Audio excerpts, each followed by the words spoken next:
আজকে জামাত বিএনপিরা যে কাজগুলো করছে এগুলো আপনাদেরকে খেয়াল রাখতে হবে।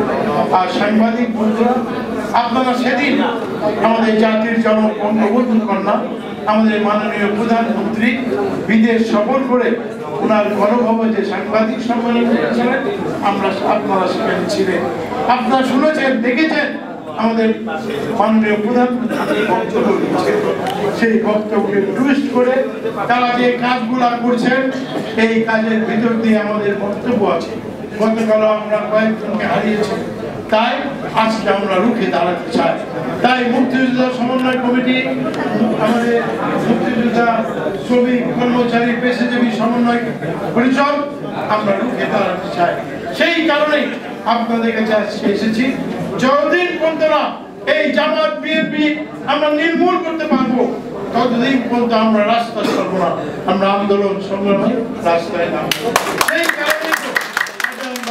সেই কারণে আজকে প্রধান অতিথি মোজাম্মেল ভাই চিন্তা করে সারা রাত আমাদেরকে নিয়ে কথা বলে আজকে এই সম্মেলনের আয়োজন করেছেন। এবং আমরা নিশ্চয়ই আগামীকাল আপনারা জানেন আমাদের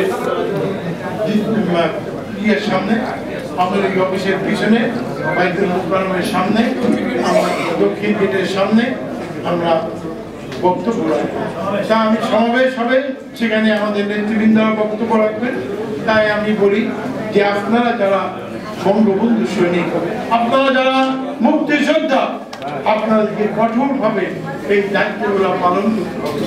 আমাদের ছাত্ররা কাউকে রক্ত দিয়েছে, আমি রক্ত শুনেছি, আমাদের কয়েকজন আওয়ামী লীগ নেতা কর্মীরা রক্ত দিয়েছে।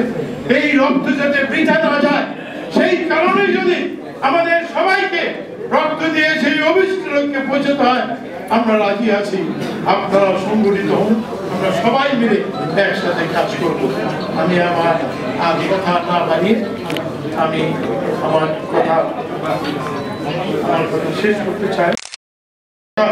আপনাদের কাছে যে কথাটি দেশ শেখ হাসিনার হাতে বাংলার মানুষ পথ হারাবে না, এটা আমার বিশ্বাস।